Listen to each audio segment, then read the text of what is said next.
नमस्कार, बहुत स्वागत है आपका और आप देख रहे हैं इंडिया वॉइस। मैं हूं आपके साथ आनंद विजय सिंह और आज हम उत्तराखंड की बात करने वाले हैं। उत्तराखंड में कानून और व्यवस्था को लेकर सवाल उठ रहे हैं और उसी पर आज हम चर्चा करेंगे। लेकिन हम आपको ये बता दें कि उत्तराखंड में कानून व्यवस्था पर उठ रहे जो सवाल हैं अब वो हकीकत बनते दिखाई दे रहे हैं। राजधानी देहरादून में दिन दहाड़े हत्या, गोलीबारी और अन्य गंभीर अपराध बढ़ गए हैं। बीते 2 महीनों में शहर में कई बड़ी घटनाएं हुई हैं, जिसमें प्रेमनगर में छात्रा की हत्या, राजपुर में युवक की पिटाई और विकास नगर में हिंसक वारदात शामिल हैं। मुख्यमंत्री ने पुलिस को अपराध पर सख्ती बरतने के निर्देश दिए हैं, लेकिन अपराधियों के हौसले कम नहीं हुए हैं। नशे का कारोबार और युवाओं का अपराध की ओर बढ़ना लोगों के लिए चिंता का विषय बन गया है। नाइट क्लबों में देर रात तक चलने वाली गतिविधियां और हाल ही में ब्रिगेडियर की हत्या ने सुरक्षा पर सवाल खड़े कर दिए हैं। सरकार तो चिंतित नजर आ रही है, लेकिन विपक्ष आक्रामक रुख अपना रहा है। पूर्व कैबिनेट मंत्री और कांग्रेस के वरिष्ठ नेता हरक सिंह रावत ने कहा कि देहरादून को दुनिया में एजुकेशन हब के नाम से जाना जाता था, लेकिन अब अपराध की श्रेणी में देहरादून लगातार ऊपर बढ़ रहा है और यह सरकार की नाकामी को दर्शाता है। सरकार तो चिंतित नजर आ रही है, लेकिन विपक्ष का जो आक्रामक रूप है और विपक्ष जो बता रहा है कि अब अपराध की श्रेणी में देहरादून का ग्राफ बढ़ता जा रहा है और यही नाकामी है सरकार की, क्योंकि सरकार और विपक्ष दोनों पुलिस से अपराधियों पर कड़ा रुख अपनाने की मांग कर रहे हैं। पिछले 4-5 महीनों की बात करें तो देहरादून में आधा दर्जन से अधिक आपराधिक घटनाएं हुई हैं।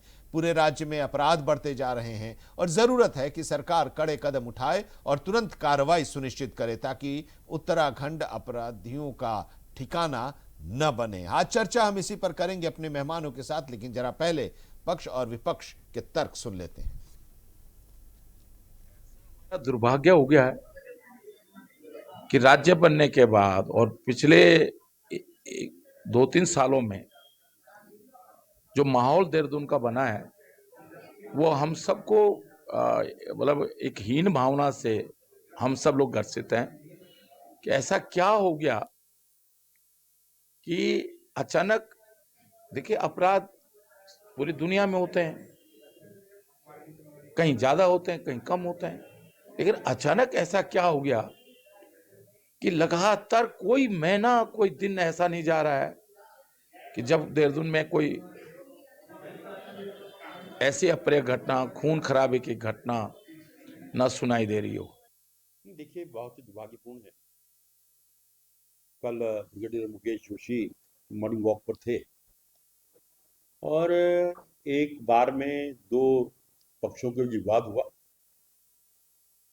एक पक्ष दूसरे पक्ष का पीछा कर रहा था और फायरिंग में वो गोली ब्रिगेडियर जोशी जी को लगी और मौके पर ही उनकी डेथ हो गई। मैं उनके परिजनों से मिलने भी गया था और मुझसे हमने पुलिस के बड़े अधिकारियों से बात की और जितने भी लोग सारे पकड़े गए और मैंने कहा कि इसका सबसे बड़ा कारण जो बारों का टाइम है, जो भी निर्धारित टाइम है 10:30-11 बजे, उसके बाद बार नहीं खुलनी चाहिए। मैंने डीजीपी एसएसपी से बहुत सख्ती से कहा और यही कारण है कि जो जितनी घटनाएं घटी हैं, इससे पहले एक एक्सीडेंट हुआ था, वो भी इसी प्रकार हुआ। वहाँ लोग बाहर से दारू पी के निकले और एक्सीडेंट हो गया था। और मैंने कहा कि एक ये जो जोड़ी रोड है, मुझे बताया गया कि वहाँ पर 4 बजे के बाद वो नशा वगैरह बेचते हैं। इन सब विषयों पर अधिकारी से मैंने बातचीत की और एक मैंने ये भी कहा कि पिकट आप जो जोड़ी रोड को मुड़ते वहाँ पिकट लगनी चाहिए, अगर वहाँ पिकट लगी होती तो भाग नहीं पाते। देखिए, हमारे जो सर्वोच्च नेता हैं और लोकसभा में नेता प्रतिपक्ष आदरणीय राहुल गांधी जी, वो ये पहले भी कह चुके हैं कि या तो अपनी सियासत बचा लो या अपना धन संपत्ति बचा लो या कांग्रेस पार्टी में रह लो।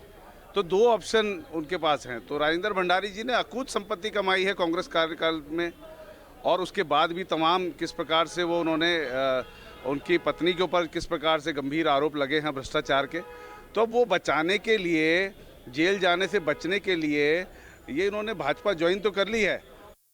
आज सुबह सुबह देहरादून में एक बहुत शॉकिंग इंसिडेंट हुआ, जिसमें एक रिटायर्ड ब्रिगेडियर, हमारे वेटरन, जो सुबह मॉर्निंग वॉक कर रहे थे, दो गाड़ियां जो उत्तराखंड से बाहर की थी, वो आपस में एक रोड रेज का इंसिडेंट उनके बीच में चल रहा था, जिसमें उनमें से एक ने गोली चला दी, जो गोली ब्रिगेडियर साहब को लगी और आज वो हमारे बीच में नहीं है। राजपुर रोड पे अगर आप रहते हैं या वहाँ आपका आना जाना रहता है, तो अब ये रोज़ की बात हो गई है कि ये दिल्ली हरियाणा नंबर की जो गाड़ियाँ हैं, ये काले शीशे चढ़ा के वहाँ पर चल रही हैं, ये ओवर स्पीडिंग कर रहे हैं, ये रैश ड्राइविंग कर रहे हैं, ये गलत कट मारते हैं, और इनमें कहीं ना कहीं बिल्कुल भी डर नहीं है। तो आज चर्चा हम इसी पर करने जा रहे हैं, क्योंकि एक चिंता का विषय है और राजधानी देहरादून के बारे में ये पहले बताया जा रहा था और उसकी एक पहचान रही है एजुकेशनल हब के तौर पर, और विपक्ष अब कह रहा है कि स्थितियां ऐसी हो गई हैं कि अब ये क्राइम हब के तौर पर इसकी पहचान बनती जा रही है, और साथ ये भी कि देहरादून अब सेफ कैपिटल नहीं रह गया है। आज इसी पर हम चर्चा करने जा रहे हैं। दो खास मेहमान हमारे साथ जुड़े हुए हैं। हनी पाठक जी हैं, प्रदेश प्रवक्ता भारतीय जनता पार्टी की, बहुत स्वागत है हनी जी आपका। और आशीष नौटियाल जी, प्रदेश प्रवक्ता कांग्रेस के हमारे साथ जुड़े हुए हैं। आशीष जी आपका भी बहुत बहुत स्वागत है।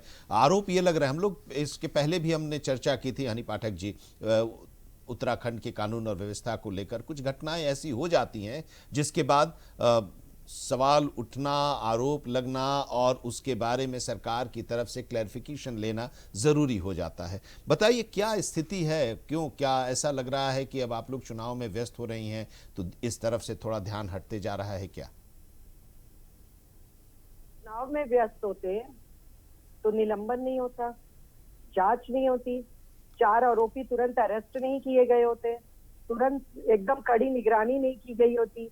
अगर चुनाव में व्यस्त होते तो 4 साल बेमिसाल में जितने निर्णय लिए गए हैं वो काम नहीं होते। तो ये सब चीजें कहना कि चुनाव में व्यस्तता, ये सरासर गलत है। अभी मैं नेहा जोशी जी का वीडियो देख रही थी, वो भी सरकार में है, कबीना मंत्री की बेटी है, साथ साथ प्रदेश की मंत्री भी है भाजपा में। किसी एक भाजपा के व्यक्ति का नाम बता दीजिए पूरी डिबेट के दौरान जिन्होंने इस चीजों की कड़ी भर्त्सना नहीं करी हो। हमारे देश के लिए ब्रिगेडियर जो कल हादसे में अपनी जान गंवाए हैं, उसको लेकर पूरा देहरादून ही नहीं अपितु पूरा उत्तराखंड शोक संलिप्त है, और उस चीज को लेकर हम लोग भी बहुत ज्यादा दुखी हैं। और उस चीज का उन्होंने ये भी कहा कि रैश ड्राइविंग पर कड़ी निगरानी करनी चाहिए। हमने भी पुलिस को ये सब बातें कही हैं। माननीय मुख्यमंत्री श्री पुष्कर सिंह धामी जी ने भी कड़ी निगरानी करते हुए तुरंत फैसले लिए हैं, चौकी इंचार्ज सस्पेंड हुआ है, तो हर चीज को करा जा रहा है। और जहां तक ये घटना की रही बात, देखिए आनंद जी, किसी को नहीं पता था कि रात के समय, अब रात में मेरे ही घर की अगर मैं बात लूं, आपके घर की ही बात लूं, फैमिली में या कहीं भी अगर किसी भी चीज की कोई लड़ाई हुई है तो विपक्ष को उस चीज के बारे में तब पता लगेगा जब वो लड़ाई घर से सड़क पर आ जाएगी और कुछ बड़ा हो जाएगा। तो वैसे ही चीजें पुलिस के साथ भी होती है। रात में अगर जहां पे बार में लड़ाई हुई, बार के मालिक ने ही बता दिया होता कि इस तरीके से लड़ाई हुई है, 112 में सूचना दी होती और तब 112 की तरफ से कोई एक्शन नहीं लिया गया होता, तब मैं भी आपके चैनल पर कहने वाली होती कि पुलिस गलत है इस जगह। ठीक है। लेकिन जब कोई सूचना नहीं प्राप्त हुई, जब कुछ नहीं हुआ, और सुबह के सवेरे वो उसको ओवरटेक करने की कोशिश करते हैं, रैश ड्राइविंग करते हैं और इस तरीके की हरकत करते हैं, टायर पर गोली चलाते हैं और उस टायर की गोली से हमारे ब्रिगेडियर साहब शहीद हो जाते हैं, मर जाते हैं। ऐसी जो चीजें हुई हैं उसके लिए हम कड़ी भर्त्सना करते हैं, लेकिन इस चीज को हमने कहीं से ढिलाई नहीं करी है, ढीला हवाली नहीं करी है। उस चीज पर कार्य हो रहा है और ये बहुत गलत हुआ है जो कल देहरादून में हुआ, उसके लिए हम भी बहुत ज्यादा उसकी भर्त्सना करते हैं। बीजेपी इस तरह की घटनाओं की निंदा करती है और साथ ही ये भी है ना आशीष जी की घटनाएं हो रही हैं, दुखद हैं, घटनाएं नहीं होनी चाहिए, और इसके साथ ही अगर हो जाती हैं तो कार्रवाई भी होती है और जो आरोपी होते हैं उनको गिरफ्तार भी कर लिया जाता है। उसके बावजूद इस तरह के शब्द कि ये क्राइम हब बन रहा है और इसके साथ ही ये क्राइम सिटी बन रहा है, ये आरोप आप लोग की तरफ से लगाया जा रहा है। जो बात हम बोल रहे हैं कुछ गलत है। हर दूसरे दिन एक घटना देखने को मिलती है तो निश्चित आरोप लगाते हैं। इतना मनोबल कैसे आया कि गोली चला दी? आप बताएं ना, कोई भी व्यक्ति गोली ऐसे नहीं चला पाता, उसके पीछे निश्चित उसे पता लगता है कि कोई ना कोई है, तो उसने एक बंदूक भी रखी है, चला भी रहा है। उस आदमी पे पहले बंदूक आई कहाँ से, उसके बंदूक का लाइसेंस कैसे मिल जाता है ऐसे किसी को भी? भाई आपको, आपके अंदर ऐसा क्या है जो आपको लाइसेंस मिल गया? तो ये लोग वो लोग हैं जो बड़े रसूखदार लोग होते हैं, बड़ी बड़ी पार्टियों से इनके संबंध होते हैं और ये बड़ी पार्टियों के दामाद होते हैं, तो ये इस प्रकार के काम करते हैं। जब बाहर से व्यक्ति जो है यहाँ उत्तराखंड में आ गया, आज की डेट पे मैं आपको बताऊं, उत्तराखंड के अंदर देहरादून में जो भी बार चल रहे हैं वो लोकल लोगों के नहीं है। वो निश्चित हो सकता है बनाया लोकल आदमी ने हो, पर लीज पर उसको बाहर के लोगों ने ले रखा है। और जब बाहर के लोग, प्रवृत्ति के लोग आते हैं, तो निश्चित अपने साथ 100-50 लोगों को और भी लाते हैं, और किसी ना किसी का हाथ इनके सर पे जरूर होता है, क्योंकि देखो राजनीतिक पार्टियां हैं, चंदे से चलती हैं, तो जब चंदा चाहिए तो भैया ऐसे ही लोग धंधा देंगे। हम जैसे लोग, एक आम आदमी किसी राजनीतिक पार्टी को क्यों पैसा देगा भाई? आज इलेक्टोरल बॉन्ड जैसा माध्यम है पैसा कमाने का, पार्टियों के पास इलेक्टोरल बॉन्ड से के मार्फत पैसा कमाते हैं। तो जब कोई किसी पार्टी को पैसा देगा तो निश्चित उम्मीद करेगा कि उसके साथ सरकार देगी, तो निश्चित ये मुझे उसी का ही एक असर लगता है। एक आम व्यक्ति की हिम्मत नहीं है। पहली बात तो बंदूक की, हम या आप जैसे व्यक्ति को, या हनी जी हमारी लेकिन बैठक, हमें एक आपस में चीज तो जवाब यह है क्या ना आशीष जी, सत्ता में आप लोग भी रहे हैं और ऐसा तो नहीं रहा है कि उस दौर में क्राइम फ्री एकदम हो गया हो उत्तराखंड। उस समय भी घटनाएं होती रही थी और सरकार की तरफ से कार्रवाइयां भी होती रही। देखिए आनंद जी, पहले की घटनाओं को, रात की घटनाओं को अगर आप जिक्र करेंगे और देखेंगे, देखिए आज तो फिलहाल हम आज की घटना के ऊपर बैठे हैं और पिछले समय जो घटनाएं हो रही हैं, पुरानी घटनाओं के बारे में भी हमें लिख के लाना पड़ेगा कौन से महीने में कौन सी घटनाएं हुई। लेकिन आज की घटना के ऊपर हम बैठे हैं, वाकई एक बात बताए, अगर आम व्यक्ति सुबह मॉर्निंग वॉक भी नहीं कर सकता, क्या आप बताए ना उसकी गलती क्या थी? आप गोलियां चलाना आदमी के लिए ऐसा हो गया है, और गोली चला कौन रहा है? यहाँ आपने देखा नहीं, खानपुर के विधायक जो हैं वो भी बंदूक हाथ में रख के डांस का वीडियो वायरल होता है। इनकी आप सिखा तो यही लोग रहे हैं, इनकी सीख है। और आज की डेट पे जो इतना लोग जो जिसका मनोबल बढ़ा है, तो मुझे निश्चित विश्वास है बिना किसी नेता के हाथ के ये लोग ऐसे काम नहीं कर सकते हैं। वही आदमी, और पकड़ना पड़ता है सरकार को, ऐसी बात थोड़ी है। आपने अगर गोलियां चला दी तो सरकार फिर पकड़ेगी भी, पर एक गोली चलाने की हिम्मत कहाँ से आई? निश्चित अपनी पार्टी को बड़ा करने के लिए इन्होंने ऐसे ऐसे लोगों को अपनी पार्टी में जोड़ दिया जो लोग इस प्रकार की घटनाएं कर रहे हैं। और हम सब उत्तराखंडी हैं, देहरादून के हैं, मुझे लगता है डिबेट में बैठे हुए हैं, हनी जी भी देहरादून की है, और हनी जी भी चाहती होंगी मैं सुरक्षित बाजार में चलूं, और हम भी चाहते हैं कि हम सुरक्षित बाजार में चले, इस प्रकार की घटनाएं ना हो। लेकिन अक्सर मैं मसूरी रास्ते में भी जब जाता हूँ तो हरियाणा की जो गाड़ियां इतनी तादाद में जाती हैं, मसूरी साइड जाती हैं, और मतलब इतने गुंडे टाइप के लोग उससे निकल कर आते हैं, एकदम से बाहर आके लड़ने को तैयार हो जाते हैं। तो इस प्रकार से ये काम होते हैं, और लेकिन निश्चित सरकार की पनाह पे काम होते हैं। ये सरकार के लोग हैं, ये सरकार के दामाद हैं, तब जाके नहीं ठीक है। अब आप उसमें विशेषण लगाइए, सरकार पर आरोप लगा रहे हैं, ठीक है हनी जी आप इसका जवाब दीजिए। ये क्या हो गया? ये कैसे? मेरी आवाज मिल रही है आपको? हाँ हाँ आ रही है मैम, आ रही है। इसमें ये कट रखा था ना सिग्नल। हाँ, मैं ये कह रही हूँ कांग्रेस के दामादों के बारे में थोड़ा सा मैं बता दूं, क्योंकि भाजपा के दामाद तो इन्होंने बता दिया। वो शब्द हटा ही दीजिए, मैंने कह दिया किस तरह के विशेषण से हम लोग अलग बात हैं। जबान से, प्राण शरीर से, तीर कमान से निकलकर वापस तो नहीं आते हैं, तो बात जबान से जो निकली उसका बात का प्रतिबाद तो निकल कर आएगा ही आएगा। गोलियां नहीं चलती थी इनके शासनकाल में, बम चलते थे, बम के धमाके चलते थे। 2005 दिल्ली बम धमाका, 2006 वाराणसी बम धमाका, 2006 मुंबई ट्रेन ब्लास्ट, 2006 मालेगांव धमाके, 2008 जयपुर बम धमाका, 2008 अहमदाबाद और बंगलुरु ब्लास्ट, 26/11 मुंबई हमला, दिल्ली सीरियल ब्लास्ट 2008, 13 दिसंबर 2008 दिल्ली में 5 जगह के धमाके। तो गोलियां थोड़ी चलती थी, बम चलते थे। और उसमें किसके दामाद थे, वो कैसे पैसा लेके पार्टी को समझौते थे, ये तो अब आशीष भाई मेरे को अपने समय पर बताएंगे।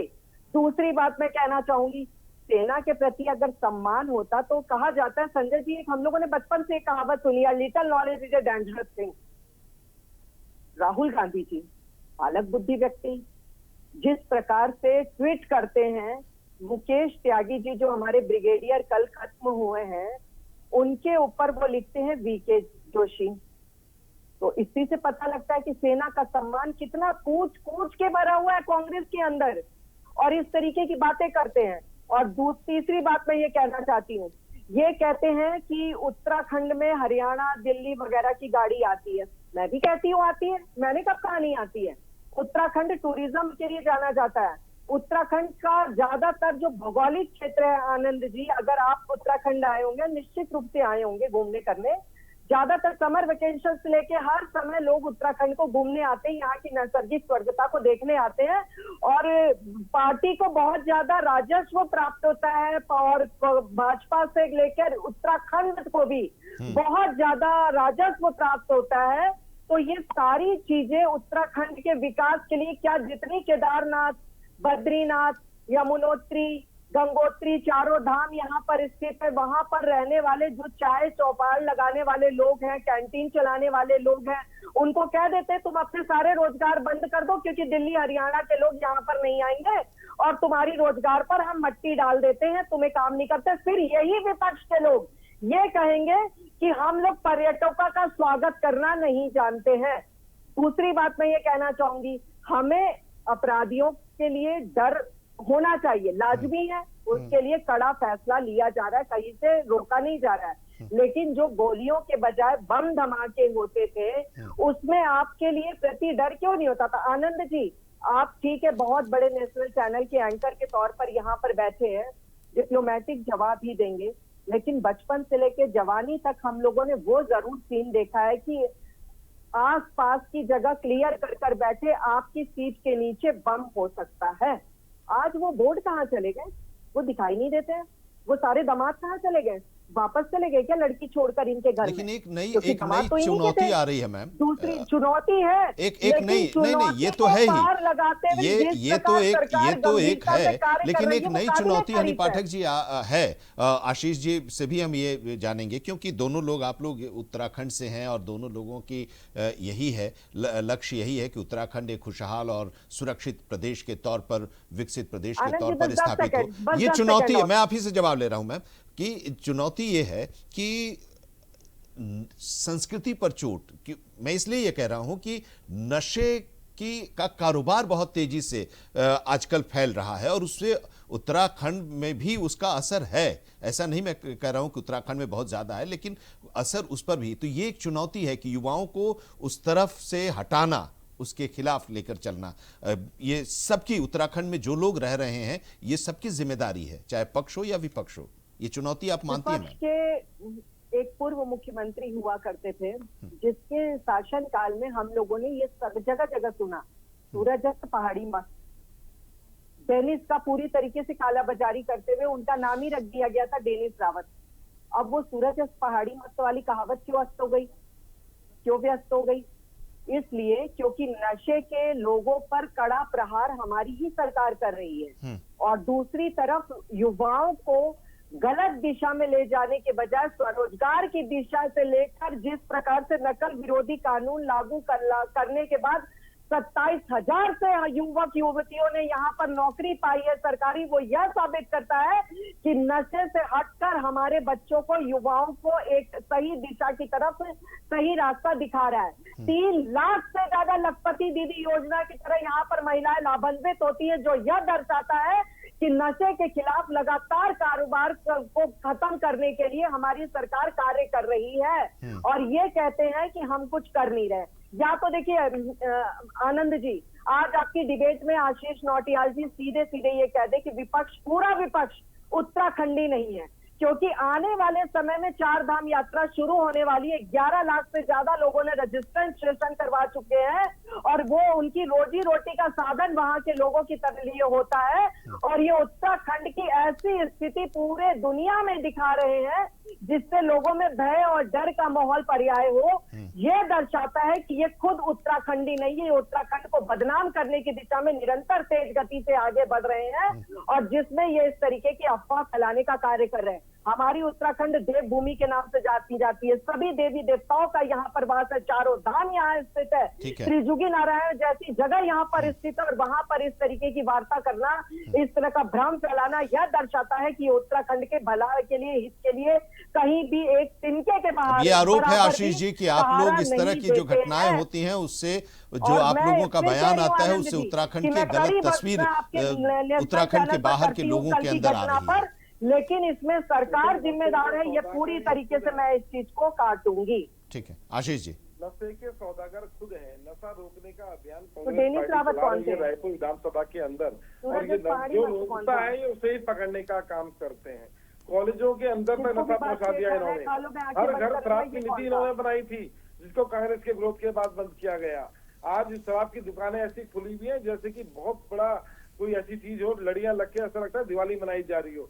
हर घर हर जगह शराब की मुझे क्यों दुकानें नहीं खोल दिखाई रहे देती है? हैं। पुलिस आपको नहीं दिखेगा, ये आपको नहीं दिखेगा, ये हमें दिखेगा और जनता को दिखेगा। क्योंकि आप महिलाएं उत्तराखंड विरोध की कर रही है भूमि शराब दिखा की रहे हैं दुकान ना का। लोगों को। शराब की दुकान नहीं खुलनी चाहिए क्योंकि आप और उत्तराखंडी 200 ही हैं। पुलिस कर्मी वहाँ और पे मैं शराब की नेशनल दुकान चैनल पर में कह रही हूँ, आप सेफ्टी उत्तराखंडी के लिए हैं। लगाए जाते हैं। अरे आपको नहीं साबित दिखेगा करिए आप हैं। रानी जी, कोई एक आपको ऐसी नहीं चीज दिखेगा। दिखाइए। इस सनातन धर्म भूमि में, सनातन की भूमि में आप लोग सोना चोरी करते हैं, आपको नहीं दिखेगा क्योंकि आप सोना चोरी करने वाले लोग हैं।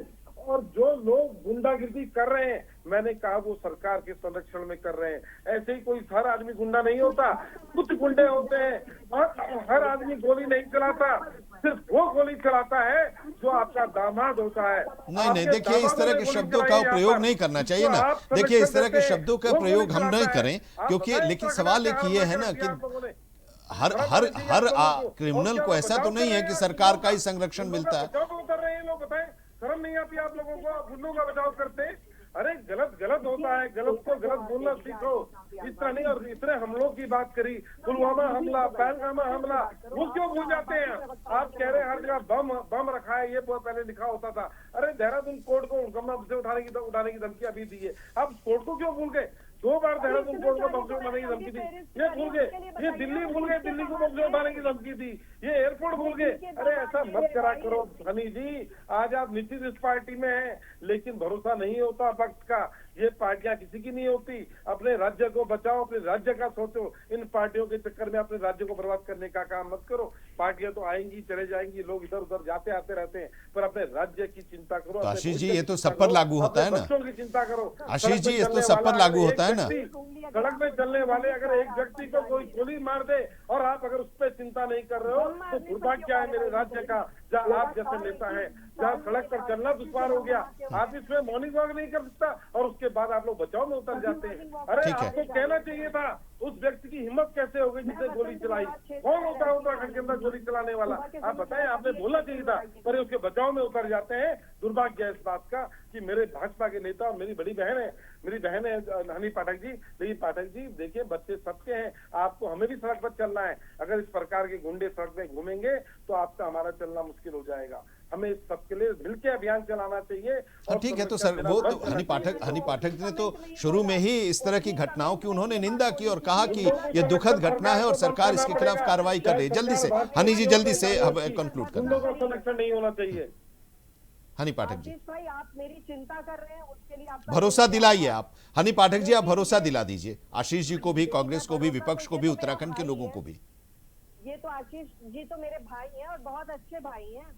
मैं इसको ये भरोसा दिलाती हूँ आपके माध्यम से कि हम सभी सुरक्षित है मेरे भाई। और ओपनिंग कमेंट मेरा सुनिए, सेकंड ओपनिंग कमेंट मेरा सुनिए, रिवर्स करके डिबेट को मैंने उसमें बार बार ये कहा है कि ये कल जो घटना हुई है इसकी मैं कड़ी भर्त्सना करती हूँ। इस तरीके की हरकतें उत्तराखंड देवभूमि में अगर होती है तो वो नागवार है और पुलिस प्रशासन को और अपनी भूमिका को सशक्त बनाना होगा, कठोर बनाना होगा, एक नजीर पेश करनी होगी जिसकी शुरुआत हमारे यशस्वी मुख्यमंत्री श्री पुष्कर सिंह धामी जी ने कर दी है। 2 अधिकारियों को सस्पेंड किया, 4 लोग गिरफ्तार हुए, 3 जो फरार है उनके ऊपर भी कड़ी निगरानी रखी जा रही है। जैसे ही वो गिरफ्तार होते हैं वो नजीर पेश करी जाएगी, जैसे दंगा रोधी एक्ट लागू किया है यहाँ पर और उससे इस तरीके के लोगों को तुरंत ही कार्रवाई की जाती है। मैं भरोसा दिलाती हूँ कि ऐसे लोगों को उत्तराखंड में बख्शा नहीं जाएगा। उत्तराखंड में आने नहीं दिया जाएगा। ये लोग हमारे उत्तराखंड चलिए इसी की उम्मीद और विश्वास शांतवादियों के को खराब साथ करने अगर आ विश्वास रहे के साथ आज हैं, की तो चर्चा को नो यहीं पर एंड विराम का देते हैं। बहुत वोट। शुक्रिया हमारे साथ जुड़ने के लिए आशीष जी, और शुक्रिया हनी पाठक जी आपका। एक ब्रेक के लिए यहां पर रुक रहे हैं, लेकिन खबरों का सफर लगातार जारी है। आप जुड़े रहिए इंडिया वॉइस के साथ।